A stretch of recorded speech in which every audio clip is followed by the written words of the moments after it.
Agama memberikan landasan moral dan juga etika yang sama kepada para penganutnya, serta nilai-nilai seperti kasih sayang, toleransi dan juga keadilan.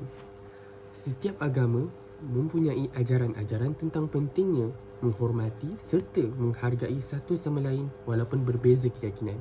Hal ini dapat membina dan membangunkan sifat toleransi di kalangan individu dan juga kelompok dalam masyarakat. Menurut Syed Muhammad Naqib Al-Attas, ad-din, yakni agama, merangkumi keimanan, kepercayaan, amalan, ajaran serta anutan bagi orang Muslim dari sudut individu mahupun kelompok yang bergabung membentuk sebuah agama yang dinamakan Islam. Kepercayaan pula adalah sesuatu yang diyakini dan akuannya terhadap sesuatu perkara. Dari konteks agama, kepercayaan adalah batu asas pembangunan moral. Walaupun agama membawa kepercayaan yang berbeza-beza, tetapi setiap satunya membawa mesej yang sama, yakni dalam membina individu yang tinggi dengan budi pekerti berakhlak mulia.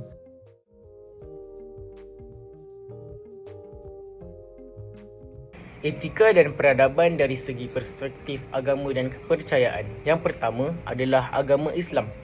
Sejarah kedatangan agama Islam ke tanah Melayu telah berlaku sejak zaman Kesultanan Melayu Melaka melalui perdagangan, perkahwinan dan pendakwah-pendakwah dari tanah Arab. Pada ketika itu, Melaka telah menjadi pusat tamadun Islam disebabkan pengaruh dari peradaban Timur Tengah dan menjadi peranan di seluruh rantau Kepulauan Melayu. Natijahnya, agama Islam di tanah Melayu berkembang dengan pesat sehingga ramai masyarakat Melayu memeluk Islam. Dan sehingga hari ini, agama Islam telah dijadikan sebagai agama rasmi persekutuan di Malaysia. Agama Islam mempunyai etika tersendiri yang diwahyukan oleh Allah SWT kepada Rasulullah SAW untuk disampaikan kepada umatnya. Istilah etika menurut Islam adalah akhlak, berasal dari perkataan Arab iaitu khuluq. Etika Islam menjelaskan apa yang patut dilakukan oleh seseorang Muslim berlandaskan Al-Quran dan As-Sunnah.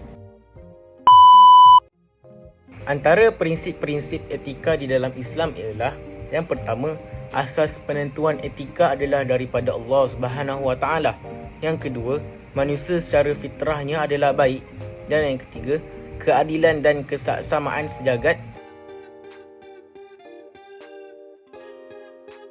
Agama Islam berkonsepkan kepercayaan kepada Tuhan yang satu.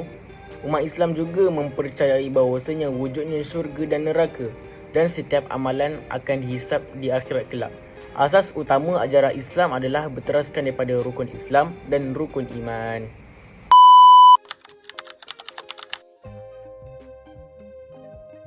Agama Buddha diasaskan oleh Siddhartha Gautama atau lebih dikenali sebagai Buddha. Ianya merupakan agama yang terawal yang sampai ke tanah Melayu melalui perdagangan Buddha dan Hindu.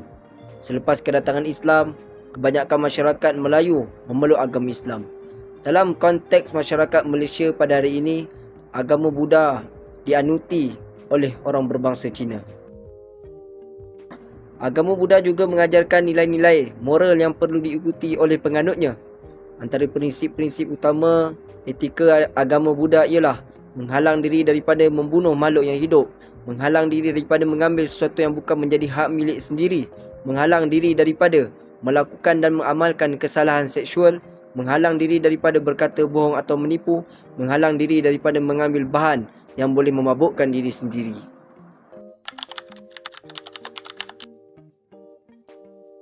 Pengaruh Hindu lebih awal sampai di Malaysia berbanding dengan agama Islam. Pengaruh Hindu dapat dikesan dalam bahasa Melayu, kesusasteraan dan kesenian. Kedatangan mereka ke Asia Tenggara adalah atas faktor perdagangan sekaligus menyebarkan agama Buddha dan Hindu.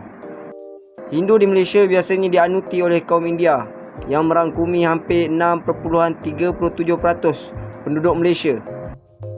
Ajaran agama Hindu juga menekankan beberapa prinsip etika yang wajib dilaksanakan oleh pengikutnya. Antara prinsip tersebut ialah sifat patuh dan disiplin dalam melakukan upacara keagamaan. Jika dilaksanakan dengan baik, maka telah mencapai tahap yang mulia dan jika lalai dalam melaksanakannya, maka dianggap berdosa.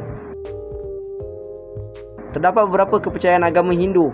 Antaranya ialah umat Hindu percaya bahawa seluruh kehidupan adalah suci serta mengamalkan ahimsa, iaitu pelakuan yang tidak mengakibatkan kesakitan. Umat Hindu percaya dengan karma, iaitu akibat tindakan pada perkara yang lepas.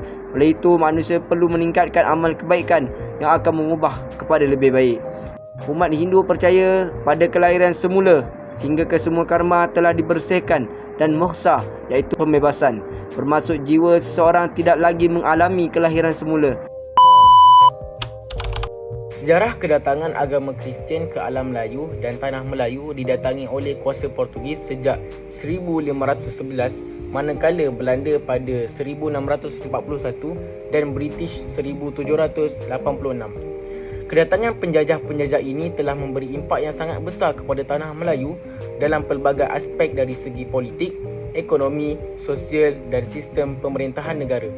Selain itu, Barat juga membawa bersama mereka ajaran Kristian walaupun mereka tidak menyebarkan secara terang-terangan. Ini bertepatan dengan slogan kedatangan Barat ke negara takluk iaitu Glory, Golden Gospel.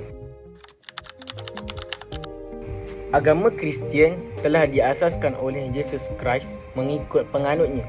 Segala ajaran Jesus Christ terkandung dalam kitab Injil menitik beratkan unsur kasih sayang dan belas ihsan sesama manusia. Agama Kristian juga mengajarkan untuk mencintai Tuhan dengan sepenuh hati dan mencintai jiran seperti mencintai diri sendiri. Antara ajaran yang terkandung dalam kitab Injil ialah: yang pertama, jangan ada Tuhan lain di hadapanku. Yang kedua, hormat ibu dan ayah. Yang ketiga, jangan membunuh. Yang keempat, jangan mencuri. Dan yang kelima, jangan membuat tuduhan palsu. Kepercayaan yang diajarkan oleh agama Kristian adalah percaya kepada satu Tuhan dalam bentuk 3 orang, iaitu Bapa, Anak dan Roh Kudus. Kepercayaan masyarakat pribumi di Malaysia. Masyarakat pribumi di Malaysia mempunyai 2 golongan. Yang pertama, masyarakat pribumi orang asli di Semenanjung dan masyarakat orang asli di Sabah dan Sarawak.